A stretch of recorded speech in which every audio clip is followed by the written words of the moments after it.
I am John Adams. I'm Thomas Jefferson. Benjamin Franklin. Betsy Ross. George Wythe. John Witherspoon. John Hancock. Hi, I'm JTChapman. Are you excited for the American century of humiliation? No? That's fine. I guess you're not ready for that yet. But your kids are gonna love it. Kids, why don't you get your laptops out and close your notebooks?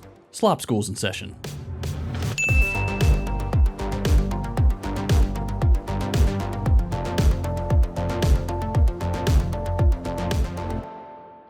Earlier this year, the White House and PragerU announced the Founders Museum. It's an exhibit just outside the White House where you and someone you're trying to hurt can go see old paintings of the Founding Fathers and 40-ish AI videos just brimming with historical accuracy.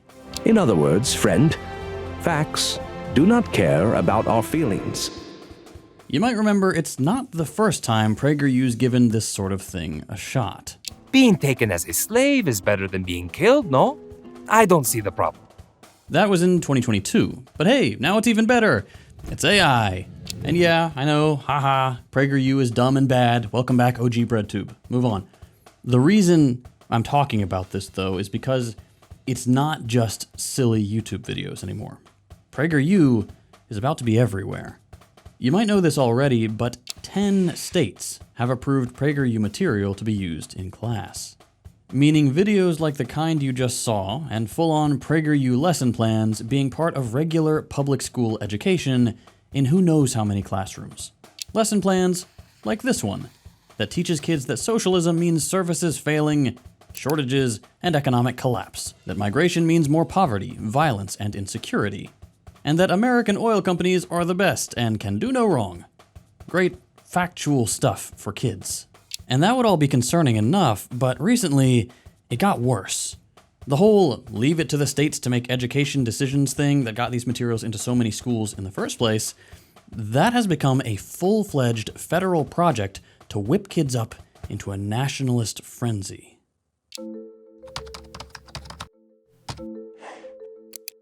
Say hello to America 250 and the Civics Education Coalition. American education was once a shining light, guiding generations, but over the past 60 to 70 years, that brilliance has been dimmed. You might not have heard about it yet.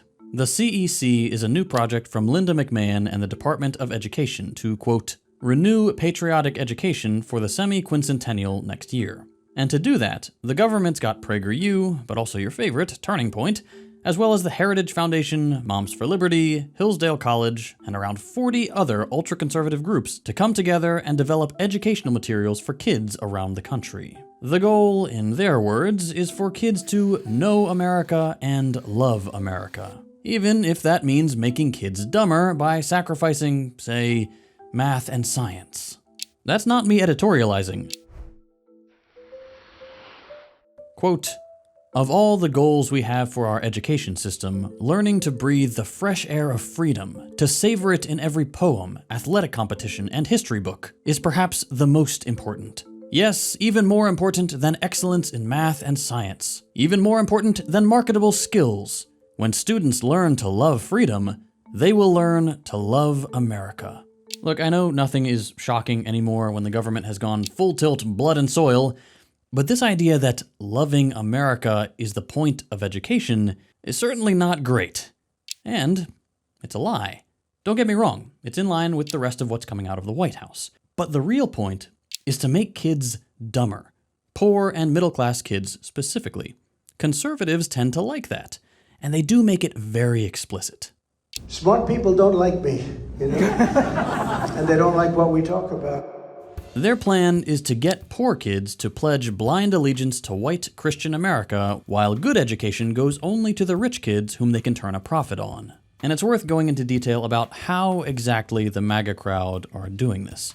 Because from kindergarten all the way to higher ed, public education is being gutted, replaced with, sometimes, explicitly fascist educational programs, all while an exclusive little enclave of high-quality education is being built just for the kids of the ruling class. Howdy friends, just wanted to stop by real quick to let you know Means TV is doing its annual tongue-in-cheek Black Friday sale. So if you were planning on signing up using my link, please Don't do that. Instead, save yourself a bunch of money by using the code SLOP at checkout, or just follow the link in the description and it'll automatically apply the 50% off code. If you're not already familiar with Means, it's a worker-owned cooperative and explicitly anti-capitalist streaming service. You can find everything from my videos to original series like Means Morning News to feature-length documentaries like Abby Martin's Gaza Fights for Freedom, with more amazing content being added every day. I've been working behind the scenes to help turn Means TV into a place that's both worthwhile for viewers, as well as offering financial security for socialist creators in an increasingly reactionary political landscape.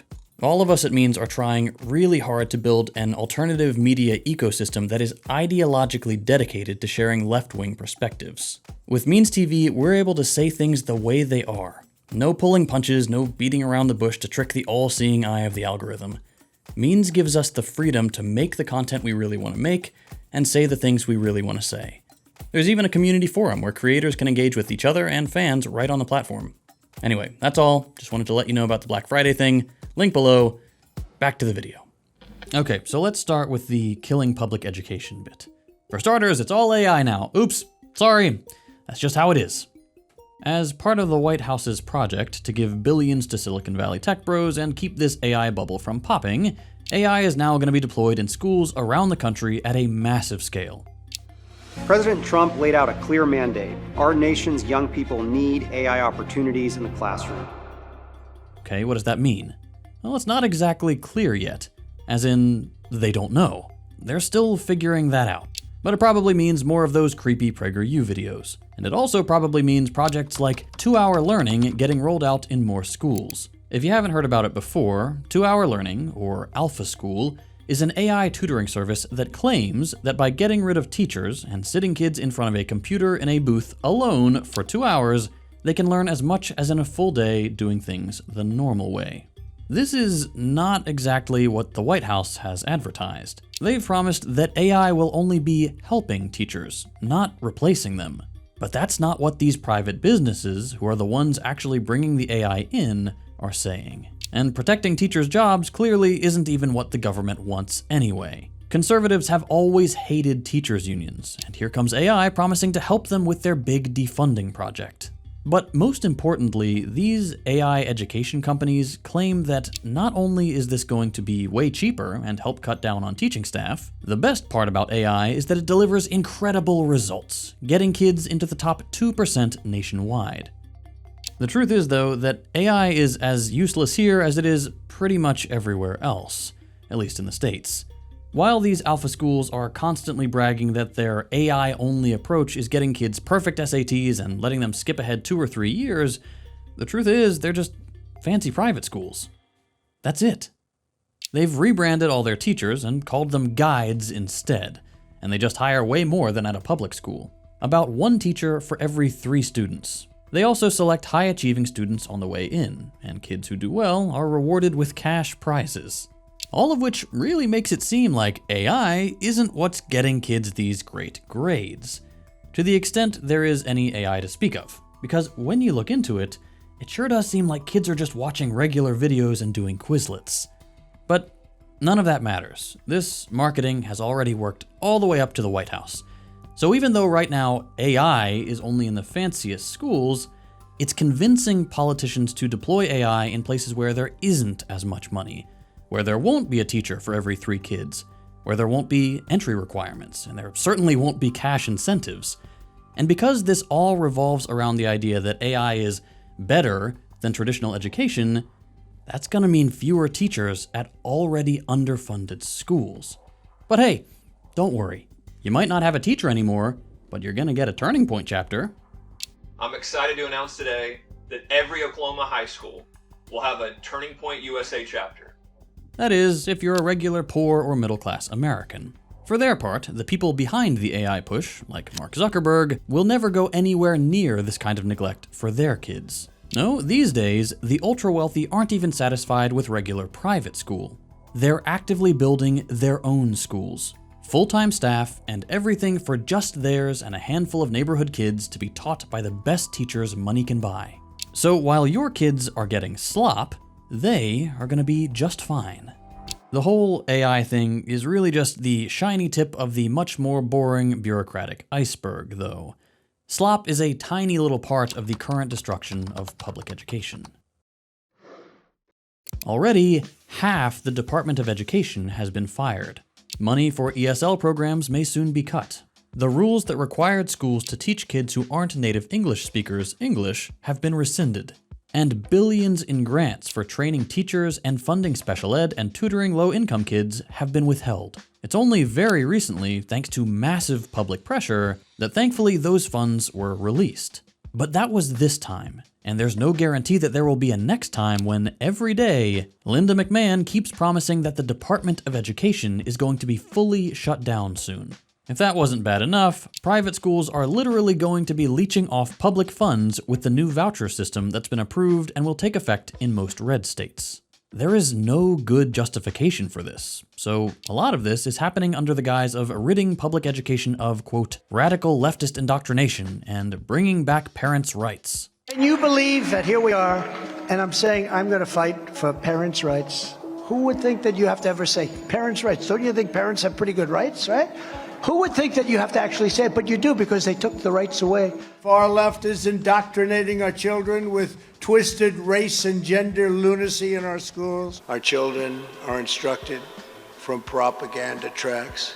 The time has come to reclaim our once great educational institutions from the radical left, and we will do that. That's what's in Trump's executive order. And executive orders like this let the government gut public schools if there's even a whiff of teachers respecting queer kids' pronouns or acknowledging that yes, structural racism is still a thing.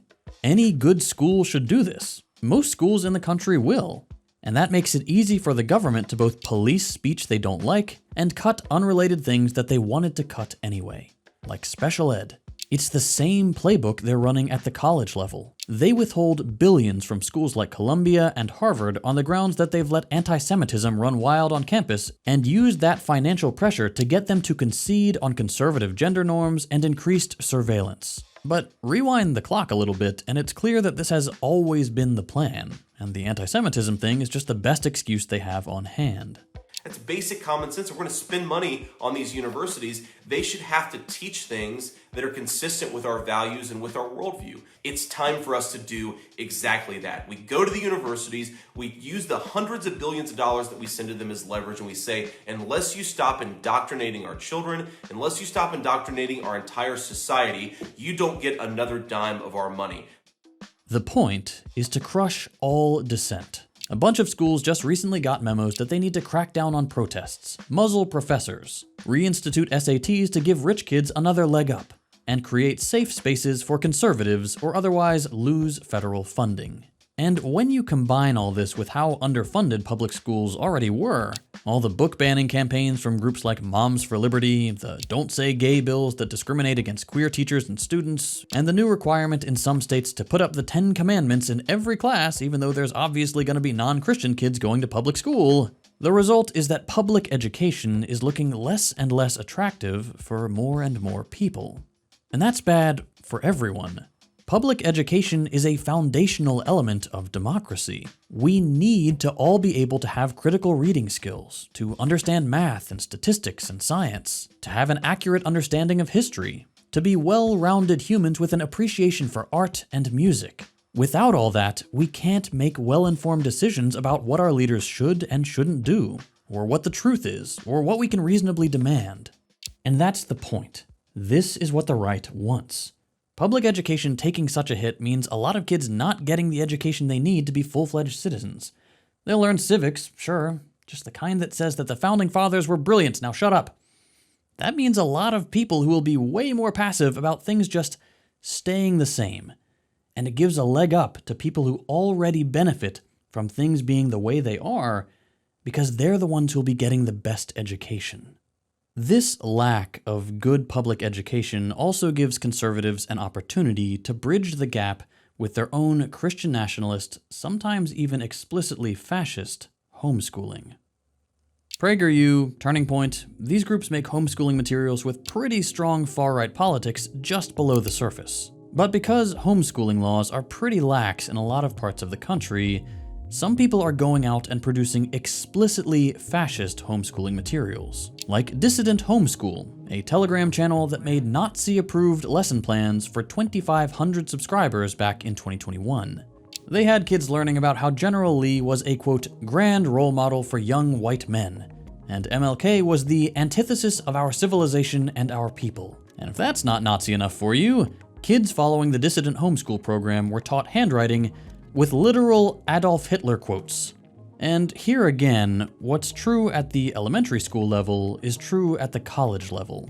As all these schools with federal funding get kneecapped into self-censorship, new schools for conservatives are being propped up by the ruling class, like the brand new University of Austin. They're backed by Palantir, the same company that runs ads telling kids to drop out of college and that gives them scholarships to skip college entirely and work for them right out of high school. They have ads plastered on college campuses warning of a moment of reckoning for the West. And they fund schools that are not accredited and may never be for kids to be taught in classical Western liberal arts, meaning the same kind of patriotic, white supremacist approach we've seen at all these different levels, where kids are encouraged to engage with the Western canon while mostly ignoring all the scholarship that's come out of the rest of the world and the last century of political thought by non-white thinkers. This whole strategy works because Republicans are actively telling their base not to go to college any chance they get. And they're listening. I am making a plea to mothers out there. Do not send your children into these indoctrination camps. Don't do it. Do not do it. Fewer conservative parents trust four-year schools, and fewer young men, a group that leans conservative, are going. The picture you're left with here is bleak. From kindergarten to college, schools are either becoming underfunded, AI slop-driven places where you can learn to love the flag and who gives a shit about math, or they're these cowardly, militarized surveillance sites completely under the president's thumb. If you don't like it, don't worry. You can get cheap Nazi books delivered right to your Telegram inbox until you're old enough to go to the Palantir school and learn that the West figured everything out 2,000 years ago and we should probably bomb everyone else. A lot of kids are going to fall through the cracks. A lot of kids are going to turn into fascists. As a parent myself, that is scary. Kids shouldn't suffer for the political machinations of the worst people in the country. I think it's obvious that this isn't going to turn out well.